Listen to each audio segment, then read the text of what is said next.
Hello everybody, Acre of Love Homestead here. So I haven't done a video in a good little while. Just had quite a bit of stuff happening and going on. Been hatching a lot of chicks, been hatching a lot of quail. Some changes are coming to the homestead. I just want to talk about that a little bit with you guys. Well, I'm going to take you over here so we can look at our part of our garden where I planted some potatoes. So I planted some potatoes here in this area, but the roosters keep coming over here and digging it up. So I don't know what's going on with that. There we go, that's better. So here's where I planted some potatoes. Roosters come over, been digging it up. Nothing's growing just yet. The onions seem to be doing pretty well. And then I still haven't got all the grass out of this yet. I'm waiting on my tiller. I'm waiting on the guy to get my tiller. So that's still... And then I have stuff I was going to plant. I'm not going to plant that. What I'm trying to do is, so like I said, we're going to have some changes happening on the homestead. And that includes these guys. So this pig and this pig are sold. They'll be going to their new home tomorrow. And all the rest of these guys are still for sale. Worst case scenario, I keep one and the male, but I'm really trying not to. I just want to get out of pigs. I can always get one if I want to, butcher one every year or whatnot. I can always do that. And then this little dude, he's up for sale too. Looking for a new place. And then another big change that's happening is that Steve, back there in the back, he got sold this morning. They're coming here to butcher him on Monday. What do you want, Melissa? You got such a pretty face. Yeah, it's okay. Yeah, I don't have any bread or anything right now. They're slowly coming around. Surprisingly, they are slowly coming around and letting me pet them. Onions here, I had them covered whenever we had that frost and stuff, and they seem to be doing okay now. I guess we'll see how big they actually get. But they seem to be doing okay. So my plan is if I sell all of those pigs, my plan is to open that up, take that fencing down and open it up and have that whole space over there for a garden. That's what my plan is. Because the cows, they're going to be over on this side. And then I did get part of a shelter built down there. I'm still working on it. I got to go get some plywood and stuff, but I've been down to one vehicle, so it's been kind of hard lately. But I want to show y'all all of our chicks that I've been hatching. I think I've hatched over about 200 chickens. I've sold quite a bit also. And then I have someone coming to trade me a Turkin male for some baby chicks. Because I think I'm fixing to start getting into purebred. I'm really thinking about just getting into purebred chicks and selling those. These guys are flipping out. I want to show y'all all those chickens. That's a lot of chickens. I know a lot of them are going to be roosters, so we can always, put them in freezer camp. Sadly, I halved it, so they keep getting out, and I haven't figured out how yet. But I had some over in the other one, so I don't know what's happening. I'm going to have to probably dig down in the ground and sit that down in the ground so that they can't go under. And there's no open spaces that they can go through that I've seen so far, but that's kind of what we have on the chickens there. But I do want to start getting like these cages here, and I'm going to start, like I say, if I do start doing the purebred chicks, I'm going to have an abundance of these and have them separated out, which will be really good. More people look for purebred chickens. To me, it doesn't matter if a chicken is a chicken, but if I'm going to go the right way, I need to do it the right way. So I gotta figure out what's wrong with this. I'm gonna have to put that T-post back in too. It's that little pig, he comes in and out through here. Rocky, you're gonna have to go through the fence, buddy. But that's what's happening with that. Look at all my beautiful green grass. I pick some and give it to the chickens and to the ducks. And to the quail too, they like it. I got my big burn pile here I need to get rid of. More chickens out. And I need to catch that naked neck because the naked necks are going to be one of the ones that I start doing as purebred.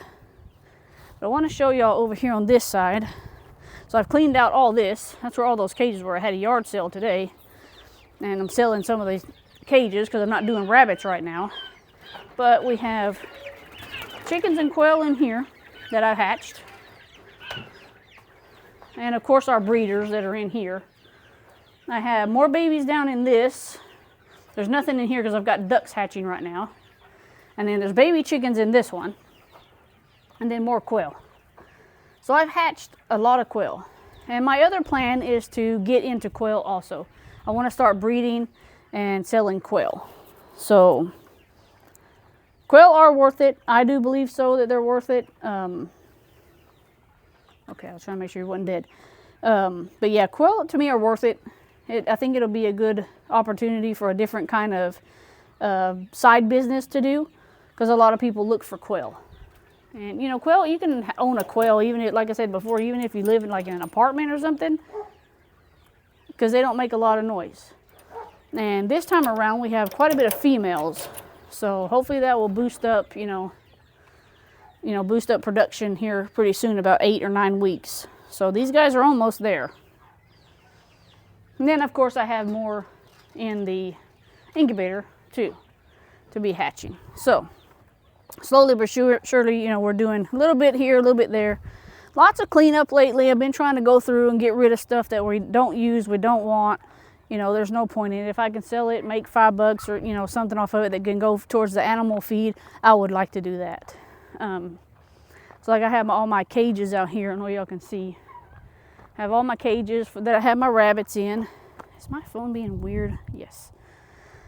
So I have all the cages, the feeders, and all that stuff out here for the sale. I did sell 2 of them. Worst case scenario, I might have to keep the 2 hanging ones just to put more quail in if I run out of space. But I hope not. I need to I'm going to put them, because I got my ducks up for sale too. So once my ducks are gone, I'm going to fix that duck pen, and possibly put my quail in it.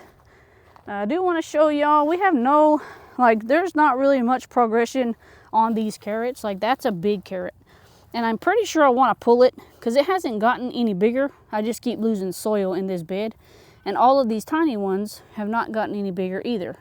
And I'm wondering if it's because it gets hot and cold, hot and cold, hot and cold. So I was thinking about pulling some of these bigger carrots. There's only like 2 in here, I think. Let's see. Yeah, there's only like 2 big ones. We can always cut them up, throw them in the oven, and have some sauteed carrots like I used to make.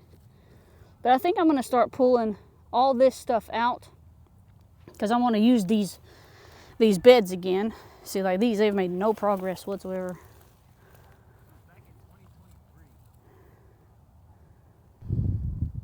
Anyways, I want to try to, pull these out because they're not making any progression that I can see. And they've been in here for a while. So I really think I'm going to pull them. I could probably put them in like a Ziploc bag and put them in the freezer. Throw them in a soup one day. I did plant my potatoes here. So we got some of them coming up, if y'all can see that. And then, not this one, whoops. But this one, they're starting to come up too, right here. So got my potatoes going. And guys, I'm really surprised that this sage right here has really made it this far. It didn't die, or like this one died. But these other 2, they didn't die during the frost, during the nothing. I don't know, it's weird. And I still got to buy my dirt for this one and for this one. And then my strawberries, these are from last year, but they're getting little, and there's already an ant on there, so getting little flowers on them. I think they're just as confused as everybody else. And then I did plant my potatoes over here. So I had a lady message me, or ask me the question of, because I planted those potatoes whole, and I planted these potatoes whole. See, there's some here, coming up here, and then down here, there's another one.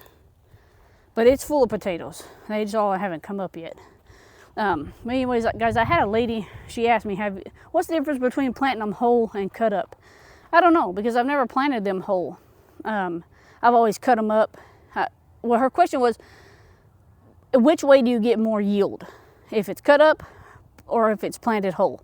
So I did the experience. Back there when I showed you earlier about those potatoes back in the back, I cut those up. These, I planted them whole. So I guess we'll see. I mean, I've never done it like that before, so I guess we'll see which one gives us more yield. But who knows? But guys, I just want to do a quick update, you know, around the homestead, what's happening kind of around the homestead. Hasn't been a whole bunch going on lately. I hurt my shoulder, so you know, a lot of my stuff has been kind of slow going, like getting the grass out and stuff like that. But as soon as I get that tiller, hopefully it can go a little bit quicker, because I do want to plant back there in that area. But I'm ready for spring, and I bet y'all guys are too. I'm ready for some more videos, you know, growing videos. I'll probably start a playlist of that when spring starts, and hope everybody joins us, and we'll see y'all in the next one, guys.